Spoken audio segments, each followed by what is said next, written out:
السلام علیکم ورحمۃ اللہ وبرکاتہ۔ آسن اردو کی یہ 7ویں بک 7ویں کلاس کی، اور یہ پہلا لیسن پہلا سبق ہے جن میں مشق شروع ہوا ہے، زبانی مشق، تحریری مشق، اور ادھر سے یہ بلند آواز سے پڑھیے، یہاں تک بتا دیا تھا۔ اس کو جب پڑھیں گے آپ کو الفاظ جو استعمال ہوئے ہیں نظم میں اس کو پڑھنے میں آسانی ہوگی۔ اوسان، خلقت، قربان، کشائی، گلزار۔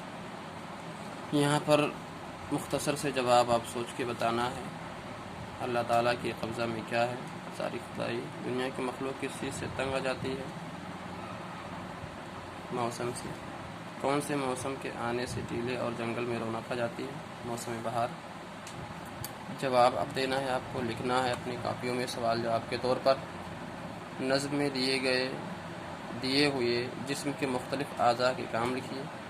تو آپ لکھ سکتے ہیں: آنکھ سے دیکھنا، ہاتھ پاؤں سے کام کرنا،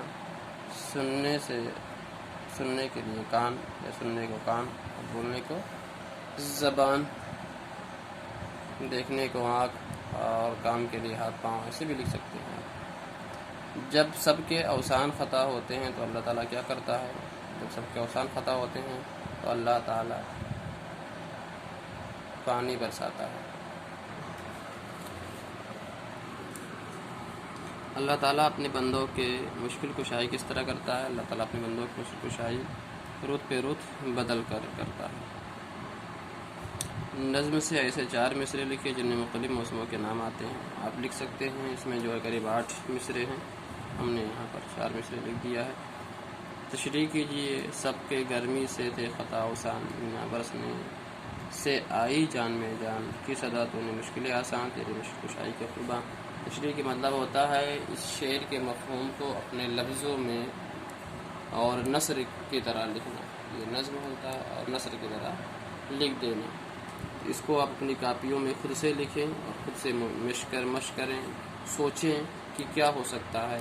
سب کے گرمی سے تھے خطا اوسان، تو خطا اوسان کے معنی ہوتا ہے کہ بہت پریشانی ہو، محسوس کرنا، بہت پریشان ہو جانا۔ اور مہ برسنے سے مطلب ہوتا ہے، مہ مطلب ہوتا ہے برسات، پانی برسنا۔ صدا مطلب ہوتا ہے ہمیشہ، مشکلیں آسان، باقی سب آسان ہے، آپ اپنے سے اس کو کریے۔ متضاد الفاظ لکھیے، یہاں پر متضاد ایک اوپر لکھا ہے بہار، جس کے معنی ہے، جس کا متضاد اپوزٹ ہوتا ہے خزاں، گرمی، جاڑا کا ہوتا ہے گرمی۔ اسی طرح مالک کا غلام، مشکل کا آسان، بھوک کا جو ہے یہاں پر لکھیے گا پیاس، گلزار کا یہاں لکھیے گا۔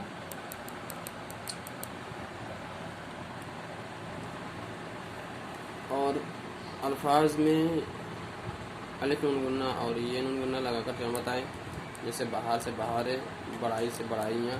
یہ بھی آپ اپنی کاپیوں میں لکھ کر مشق کریے۔ اور تخلیقی اظہار: اللہ تعالیٰ اس کائنات کا خالق ہے، اس کی بنائی ہوئی خلقت پر غور کرتے ہوئے اپنے دوستوں سے گفتگو کیجیے۔ عملی مشق: اللہ تعالیٰ کی شان میں کہی گئی نظم کو حمد کہتے ہیں، اس حمد کو زبانی یاد کیجیے۔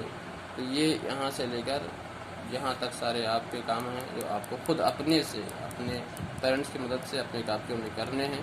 اور یہ پورے نظم کو پھر سے ایک بار آپ پڑھیے، نظر ثانی کریے اور نظم کو یاد کریے، الفاظ معنی کو یاد کریے، اور جو مشکل ورڈ ہیں ان کی میننگ بھی یاد کریے۔ السلام علیکم۔